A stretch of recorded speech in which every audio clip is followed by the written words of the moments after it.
Assalamualaikum warahmatullahi wabarakatuh. Di sini saya akan mencoba menjelaskan bagaimana membangun flowchart untuk menentukan suatu bilangan adalah bilangan ganjil atau bilangan genap. Yang perlu diingat, flowchart yang akan kita bangun di sini adalah tujuannya nanti untuk memudahkan kita untuk menerjemahkan kembali ke dalam bahasa pemrograman dengan menggunakan bahasa pemrograman Java.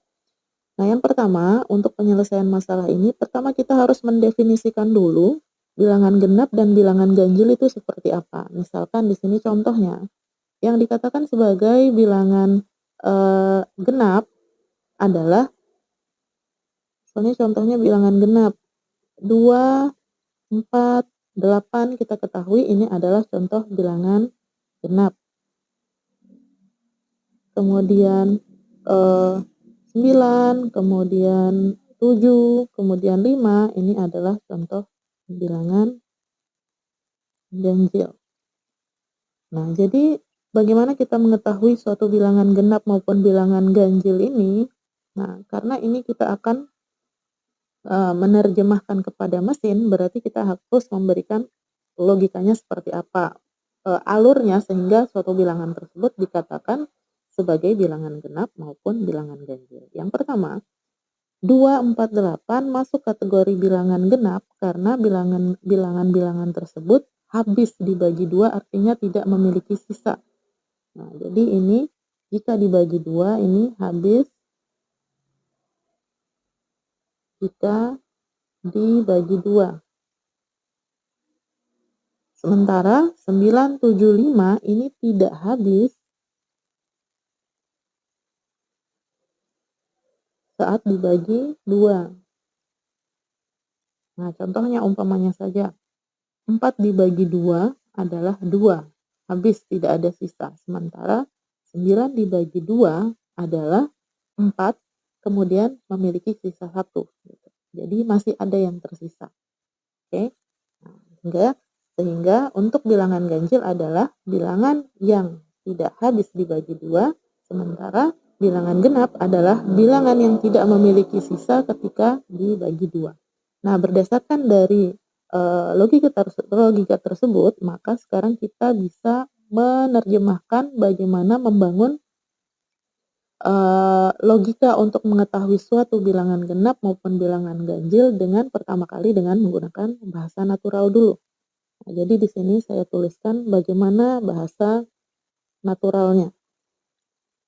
Nah, untuk mengetahui suatu bilangan adalah bilangan genap maupun bilangan ganjil, berarti yang pertama kita lakukan adalah membuat bahasa naturalnya dulu, karena ini adalah bahasa yang umum digunakan. Ini adalah alur kita menyelesaikan suatu masalah. Berarti langkah pertama, seperti biasa, mulai dulu. Kemudian, yang kedua, langkah selanjutnya untuk mengetahui adalah harus ada nilainya dulu. Kita kan tidak bisa menentukan suatu bilangan genap atau ganjil kalau kita belum punya nilainya. Oleh sebab itu, langkah yang pertama kita lakukan adalah memberikan nilai. Memberi nilai pada suatu bilangan. Misalnya namanya A, nilainya adalah 5. Nah, setelah kita punya bilangan, barulah kita akan melakukan pengecekan bilangan ini termasuk bilangan genap atau ganjil. Langkah ketiga yang dilakukan berdasarkan logika sebelumnya. Nah, jadi jika nilai pada A habis dibagi 2, maka jawabannya adalah genap. Jika tidak, maka ganjil. Oke. Setelah kita mengetahui, kita bisa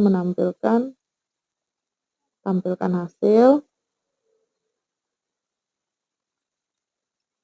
Kemudian kalau sudah keluar hasil ya selesai. Atau N. Nah, ini adalah bahasa naturalnya. Nah, sekarang kita akan merubah dari bahasa natural ini, kita terjemahkan ke dalam bentuk flowchart. Nah, yang pertama adalah start, kita mulai. Nah, simbolnya start ini adalah seperti ini. Isinya adalah start. Yang kedua, ikuti saja langkah pada flowchart. Yang kedua adalah memberi nilai bilangan. Nah, ketika memberi nilai pada bilangan, berarti kita masuk ke simbol input. Itu memberikan nilai pada bilangan. Misalnya A adalah 5. Langkah ketiga adalah melakukan pengecekan. Nah, pengecekan itu termasuk kondisional. Berarti kita memberikan simbol kondisional. Nah, simbol kondisional ini diberikan apa? Berarti untuk pengetahuan lanjutan, jadi pembagian kalau pada flowchart bisa disimbolkan pada flowchart ketika kita memberikan kalimat di dalamnya, untuk bagi disimbolkan dengan tanda bagi seperti biasa, dan ada yang bentuknya yang disebut dengan modulus, simbolnya persen seperti ini. Jadi modulus itu adalah sisa bagi. Umpamanya contohnya 4 dibagi 2 adalah 2. Tapi kalau 4 dimodulus 2, nah ini 4 modulus 2. Gitu. Saya ulangi, saya berikan warna berbeda. Kalau yang awal ini 4 dibagi 2 membacanya, tapi kalau yang ini 4 dimodulus 2, ini artinya ketika 4 dibagi dengan 2 berapa sisa baginya, berarti ini nilainya adalah 0. Nah, jadi kita bisa memberikan nilai di dalam kondisional ini adalah jika 5 dimodulus 2 adalah 0, kalau iya, maka dia adalah bilangan genap. Nah, genap ini adalah poin keempat, tampilkan hasilnya. Tapi jika tidak, kalau bukan genap ya pasti ganjil. Nah, ketika sudah ketemu kalau 5 dimodulus 2 adalah 0, kalau iya maka 5 termasuk bilangan genap. Tapi kalau tidak, ya 5 termasuk bilangan ganjil.